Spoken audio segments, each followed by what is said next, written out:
todo ser humano criado por Deus, ele deseja ter uma vida tão longe do pecado. E também deseja ter uma vida de busca a Deus. Mas nisso nós encontramos que o pecado atrapalha a nossa vida. E não só, o pecado nos leva sempre a fugirmos da presença de Deus. E nós sempre lutamos contra o pecado. E nós sempre lutamos para estarmos na presença de Deus. Hoje vamos falar a respeito de 4 formas de vencer o pecado. Se você quer vencer o pecado, eu convido a você a se inscrever no canal, ativar o sininho das notificações, comentar e compartilhar e também de assistir o vídeo até ao final. Então vamos lá, o primeiro passo. O primeiro passo que nós temos que fazer para poder vencer o pecado é fazer a leitura bíblica diária. Queridos, quando nós lemos a Bíblia, nós comunicamos com Deus. Quando nós lemos a Bíblia, nós falamos com Deus. E também nós ouvimos Deus falar conosco. Nós ouvimos Deus nos aconselhando. Nós ouvimos Deus nos guiando. E nós ouvimos Deus nos conduzir. Por isso, quando vamos para o livro de Mateus, no capítulo 4, verso 4, a Bíblia nos diz o seguinte: Jesus, porém, respondeu: está escrito, nem só de pão viverá o homem, mas de toda a palavra que procede da boca de Deus. Jesus Cristo, quando foi tentado no deserto, Satanás lhe apareceu com uma pedra. Ele disse: você realmente é filho de Deus, transforme essa pedra em pão. E nós vemos como que Jesus venceu aquela tentação. Nós vemos como que Jesus venceu aquele pecado. Ele venceu aquele pecado a partir da palavra de Deus. Ele disse: não só de pão que viverá o homem, mas sim de toda a palavra que procede da boca de Deus. Por isso, quando nós lemos a Bíblia, nós nos enchemos de alimento e nós alimentamos a nossa natureza espiritual e nós alimentamos a nossa parte espiritual. E quando a nossa parte espiritual fica muito bem alimentada, fica muito bem mesmo alimentada, nós seremos aptos para podermos vencer o pecado.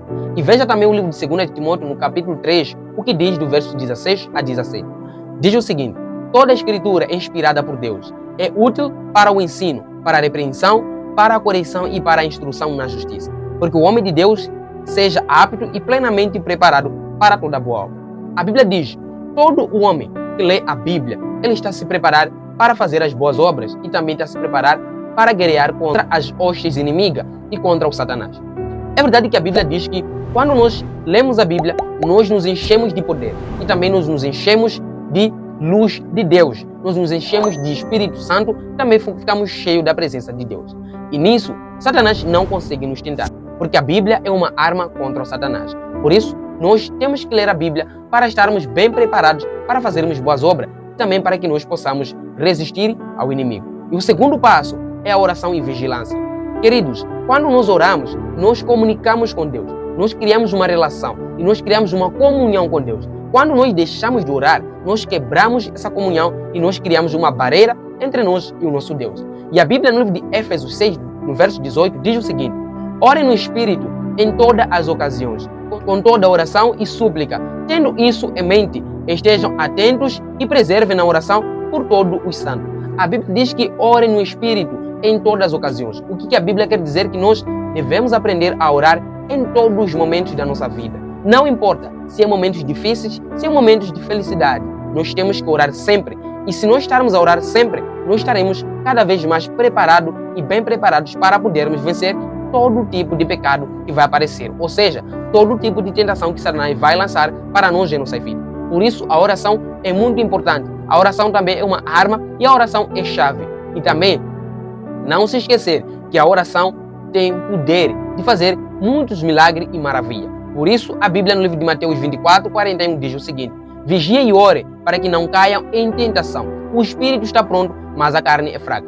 Na verdade, orar parece ser algo muito simples, mas sim, orar também é algo tão difícil. Por quê? Porque nós temos duas naturezas. A natureza espiritual e a natureza carnal. E essa natureza espiritual e carnal, esses sempre se opõem em disputa todos os dias da nossa vida, querendo vencer uma a outra. E a Bíblia diz que a natureza espiritual, ela está sempre disponível e sempre pronta para fazer e atender as coisas de Deus. Mas a natureza carnal, ela está sempre lá para poder nos impedir de fazermos aquelas coisas que glorificam a Deus. Por isso, temos que lutar para nós podermos vencer essa natureza carnal e alimentarmos sim a natureza espiritual.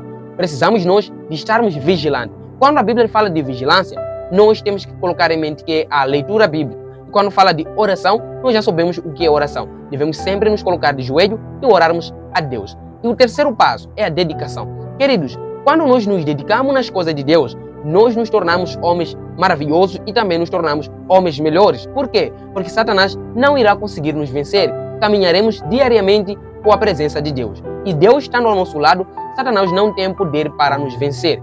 Veja o livro de Jeremias 29, no verso 13, é o que diz. Diz o seguinte: vocês me procurarão e me acharão quando me procurarem de todo o coração. Querido, se nós queremos vencer as tentações, se nós queremos vencer o pecado, temos que procurar a Deus de todo o coração e também de todo o nosso entendimento, e amá-lo acima de tudo e colocá-lo Deus em primeiro lugar em nossa vida. Se nós fizermos essas coisas, então assim nós estaremos aptos para poder vencer todo tipo de pecado. Também o livro de Tito 3, no verso 14, a palavra diz o seguinte: quanto aos nossos que aprendem a dedicar-se à prática de boas obras, a fim de que supram as necessidades diárias e não sejam improdutíveis. A Bíblia diz no livro de Tito que nós devemos aprender a nos dedicarmos, devemos aprender a nos entregar a Deus, devemos aprender a confiar em Deus. Se nós confiarmos, dedicarmos e também se entregarmos a Deus, nós iremos vencer assim as tentações e o pecado, porque Deus estará cada vez mais perto e próximo conosco. E a quarta coisa é a seguinte, meu querido irmão: isso é muito importante para a nossa vida, para todo cristão e para a nossa caminhada cristã. Coloque isso na sua mente, que é muito importante. Busque a santidade. Querido, se nós queremos verdadeiramente vencer o pecado, vencer as tentações, temos que buscar a santidade. A santidade é algo que se busca diariamente. A santidade é algo que se cultiva. E a Bíblia diz no 1 de Pedro 1,15: mas assim como é santo aquele que o chamou, sejam santos vocês também, em tudo o que fizer. A Bíblia nos chama a atenção de que nós devemos aprender a sermos santos. Mas quem nos santifica é Deus. Por isso, quando nós buscamos a Deus, Deus assim nos santifica. E quando nós lemos a Bíblia nos santifica. Porque a sua palavra é a verdade. E nela contém toda a verdade bíblica. Contém toda a verdade sobre Deus. Por isso, precisamos nós buscarmos a Deus, buscarmos a santidade. Hebreus 12:14 diz: sem santidade ninguém verá a Deus. Por isso, querido, é muito importante buscarmos a santidade. Se nós buscarmos a santidade, assim como Cristo nos chamou, Ele é santo, diz a Bíblia que nós iremos vencer todas as armaduras e todas as malícias e todas as astúcias de Satanás. Sendo assim, estaremos vitoriosos e teremos uma vida de felicidade, paz, harmonia e de comunhão com Deus, e também teremos uma vida de felicidade eternamente. Queridos, o mundo em que estamos, a partir em que Adão e Eva pecaram, o nosso mundo se transformou. O nosso mundo ficou cheio de iniquidade, o nosso mundo ficou cheio de problemas. E os cristãos hoje passam por sofrimento, dificuldades e, em alguns momentos, fogem da presença de Deus. Tudo isso é por consequência do pecado. Mas se nós nos apegarmos a esses conselhos, a esses 4 passos que está aqui, nós seremos cristãos felizes e também nós seremos cristãos cheios do Espírito Santo e cheios da presença de Deus. Por isso, meu querido irmão, esse vídeo é para ajudar a você, então convido a você também a me ajudar a se inscrever aqui no canal, ativar o sininho das notificações, comentar e compartilhar. Eu fico por aqui e vejo no próximo vídeo. Não se esqueça de deixar aquele seu comentário aqui abaixo, se gostou do vídeo ou não. Um forte abraço e tchau!